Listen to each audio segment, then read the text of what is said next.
ما فيه. ولكن أحدثكم بقصة سند فيها عالي لعل بعضكم ما سمح، بل أجزم أن بعضكم ما سمح، ما أعلم الغيب، لكن لأن سندها فيها كويتي وأنتم كويتيين. حدثنا شيخنا فلاح بن إسماعيل مندكار، يقول كان طالب في الجامعة الإسلامية في الدراسات العليا، يقول جاءني 4 أخوة من الصومال يبكون بكاء مريرا. الصومالي لا، يبكون بكاء مريرا.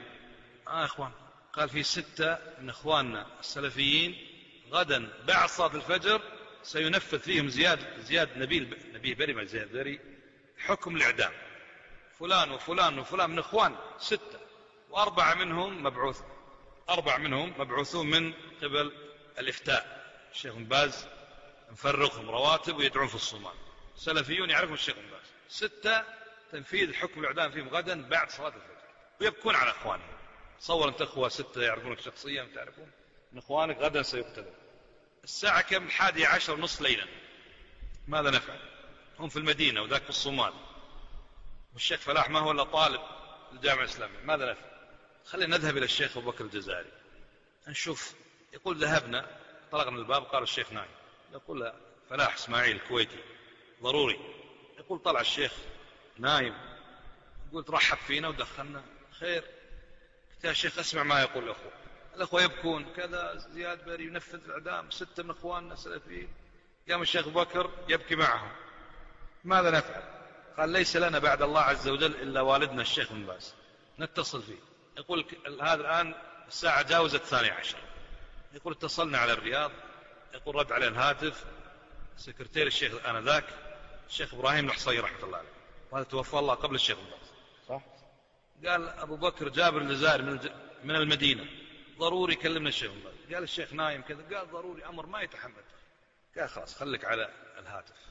يقول بعد فترة قليلة ولا الشيخ رحمة الله عليه نعم السلام عليكم. وعليكم السلام. قال يا شيخ كذا. يقول فاتح الصوت الخارج سبيكر، يقول احنا نسمع. الشيخ فلاح يقول نسمع. الصومالي الأربعة والشيخ أبو بكر يقول أنا سادس. يا شيخ كذا وكذا. يقول الشيخ بن باز أخذ يبكي معه. قال فلان شيخ تعرفهم أنت، باع اسم هناك بنفسك. إنا لله راجعون. قال انتظروا على الهاتف حتى نرى ما يصنع الله عز وجل. انتظروا. لا حول ولا قوة إلا بالله، لا حول ولا قوة إلا بالله. يقول جلسنا حتى الساعة 2:30 من الليل عند الهاتف، والأخوة في قمة الحزن على أخوانهم الذين سيقتلون غدا بعد صلاة الفجر. يقول وإلا بالهاتف نعم ولا الشيخ بن باز رحمة الله عليه. قال جاء الفرج أبشروا جاء الفرج. قال الشيخ ايش اللي حصل؟ قال هذا الشيخ إبراهيم يعلمكم اللي صار. يقول أخذ الشيخ إبراهيم الهاتف، قال بعد ما نزلت السماعة الشيخ اتصل على الأمير عبد الله اللي هو الملك عبد الله حاليا. قالوا نايم. قال قولوا عبد العزيز بن باز. قال الشيخ نايم الأمير. قال والله إذا ما رد علي آتي الآن بنفسي للقصر. أمر ما يتحمل التأخير. قال يا شيخ وين تجي القصر للساعة هذه؟ خلاص انتظروا على الهاتف. يقول صحوا الأمير من النوم، يقول رد عليه السلام عليكم. خير سماشر شيخ. قال زياد بري بيقتل 6 من إخواننا بعد صلاة الفجر غدا، منهم 4 أنا بعث. يقول قال الأمير عبد الله الملك عبد الله. قال يخسي بري. قال والله يخسي. شيخ أنت ارسلهم بري يقتلهم. قال والله يخسي، انتظر بس. يقول انتظرنا ويتصل في بري ويرد يتصل. قال خلاص يا شيخ كلمته غدا بعد الفجر عفو شامل لجميع المساجين.